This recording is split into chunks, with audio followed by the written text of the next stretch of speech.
ಕುಗ್ಗಿದ ಹರ್ಷವನ್ನು ಕಂಡಂತಹ ರಾವಣನು ತಕ್ಷಣ ಎದ್ದು ನಿಂತು ಕೈ ಮುಗಿದುಕೊಂಡು ಏನು ಬಂದಿದ್ದೀರಿ ಅಂತ ಕೇಳುತ್ತಾನೆ.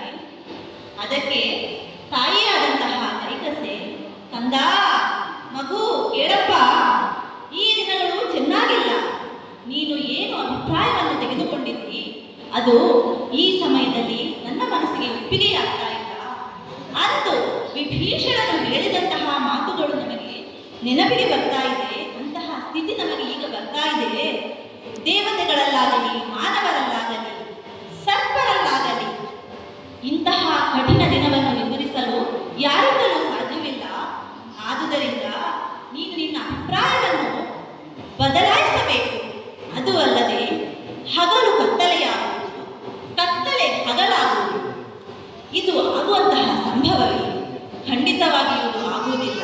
ಇದು ಆಶ್ಚರ್ಯದ ಮಾತಲ್ಲವೇ? ನೀನೇ ನೋಡಿಕೋ ಕಂದ ಮಗು. ಆದುದರಿಂದ ನೀನು ನಿನ್ನ ಅಭಿಪ್ರಾಯವನ್ನು ಬದಲಿಸಬೇಕು ಎಂದು ನಯವಾದ ನುಡಿಗಳಿಂದ ತಾಯಿಯಾದಂತಹ ಕೈಕಸೆಯು ರಾವಣನಲ್ಲಿ ಹೇಳುತ್ತಾಳೆ. ಸ್ಮರ ವಿಕಾರ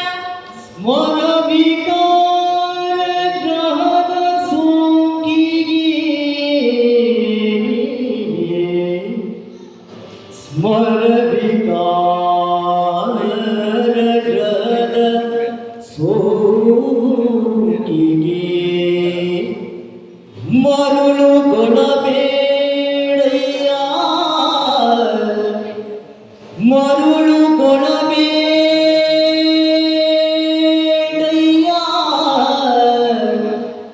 ಕರುಣೆಯೇ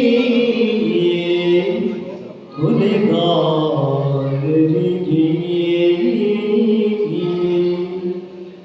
ಕರುಣೆಯೇ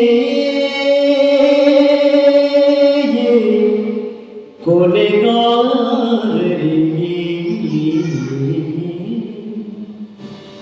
ಗುರುವೈರ ವರ್ಗದಲ್ಲಿ ಪರಸತಿಗೆ ಮನವಿ ಕಾಲನ ಕರಕರಿಗೆ ನೊಂದವರು ಹರವರು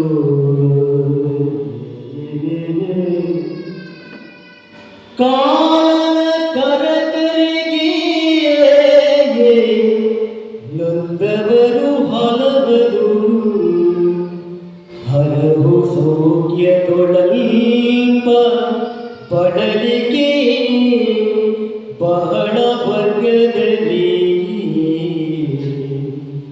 ಹಾರೇ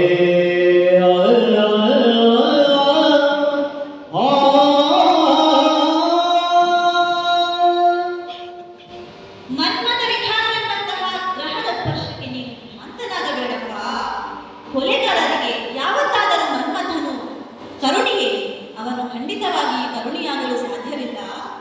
ಕಾಮ, ಕ್ರೋಧ, ಲೋಭ, ಮೋಹ, ಮದ, ಮತ್ಸರಗಳೆಂಬ ಷಡ್ಗುಣಗಳಲ್ಲಿ ಒಂದಾದಂತಹ ಪರಸ್ತ್ರೀ ಮೋಹಕ್ಕೆ ಒಳಗಾಗಿ ಯವನ ಕಾಟಕ್ಕೆ ಸಿಲುಕಿದವರು ಹಲವರಿದ್ದಾರೆ. ಅವರಿಗೆ ಮೊದಲು ಸಿಗುವಂತಹ ಸುಖ ಕೇವಲ ಅಲ್ಪವೇ, ಆದರೆ ಕೊನೆಗೆ ಕಷ್ಟವೇ ಜಾಸ್ತಿ. ಅದು ಅಲ್ಲದೆ ಹರಿಯ ಪರಿಚಯಿಸುವುದು, ಹರಿಯ ಪರಿಚಯಿಸುವುದು, ಗರುಡನ ನುರೆಯ ಗೆಲುವುದು, ಹೆಬ್ಬುಲಿಯನ್ನು ಹರಿಯ ಮುರಿಯುವುದು, ಕಪ್ಪೆ ಕಾಲೊಳಗಣ ನುಂಗುವುದು, ನರನು ರಾಜದ ಭಟರ ರಣದಲ್ಲಿ, ನರನು ರಾಜದ ಭಟರ ರಣದಲ್ಲಿ ಹರಡಗುಂಬುದು, ಬೆಗಳ ಎಲೆ ತರುಣ ಕೇಳಿ ಮಗನೇ, ತರುಣ ಕೇಳಿ ಮಗನೇ, ಲೋಕ ಮೋಹ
ಹೆಬ್ಬುಲಿ ಅಂದ್ರೆ ಬಹಳ ದೈತ್ಯವಾದ ಇನ್ನೊಂದು ಪ್ರಾಣಿ.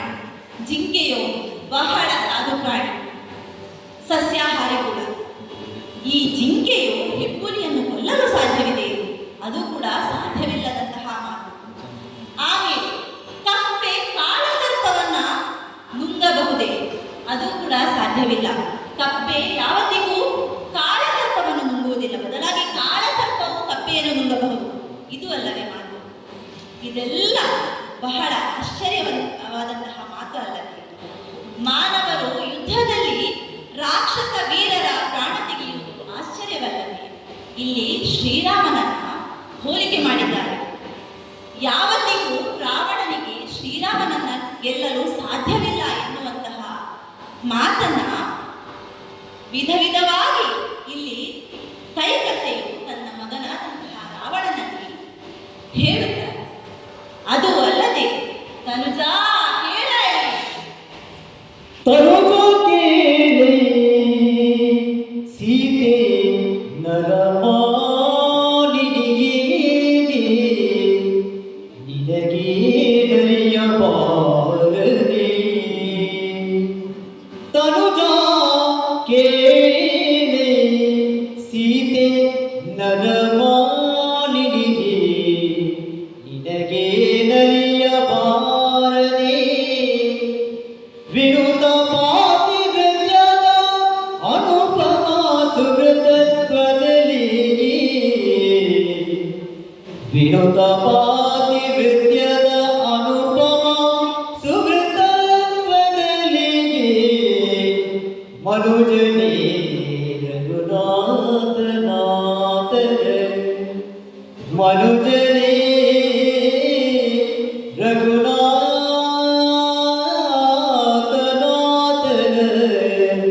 ಶ್ರೀರಾಮಚಂದ್ರನ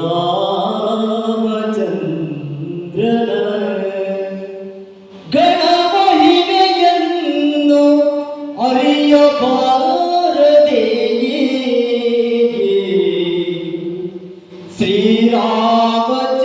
ಶ್ರೀರಾಮಚಂದ್ರನ ಗಣಮಹಿಮೆಯನ್ನು ಅರಿಯಬಾರದೆ.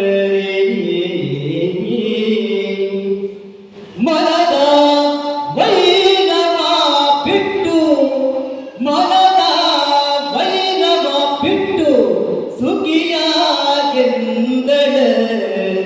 ಸುಖಿಯಾಗೆಂದಳು.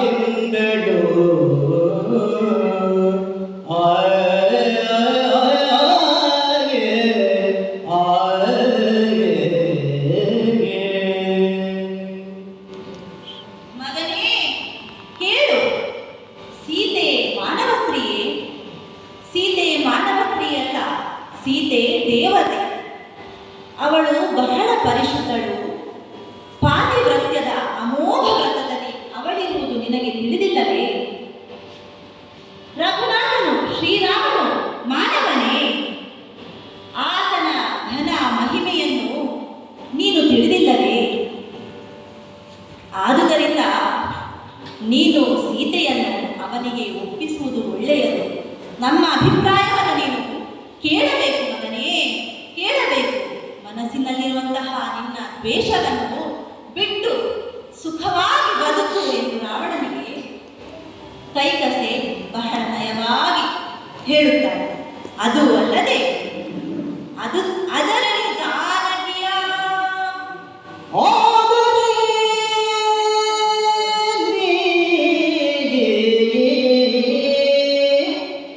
ಜಾನಕಿಯ ಕುಂದೈದು ರಾಮನ ಚರಣವ ಹಿಡಿದು, ರಾಮನ ಚರಣವ ಹಿಡಿದು ಕರುಣ ವದನವ ತೋರಿಸಿ, ಕರುಣ ವದನವ ತೋರಿಸಿ ಶರೀರವನ್ನು ಉಳಿಸಿಕೊಂಬುದು ನಿನ್ನ ಚದುರತನ. ದೇವರಲ್ಲಿ ಆರಾಧನೆ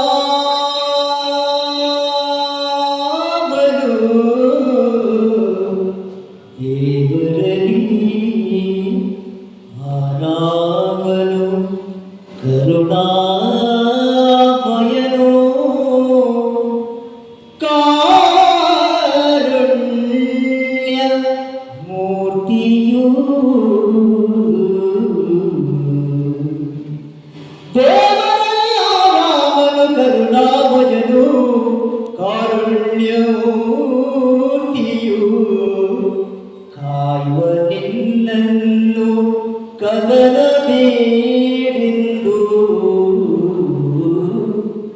ಕಾಯುವ ನಿನ್ನನ್ನು ಕದಲಬೇಡೆಂದು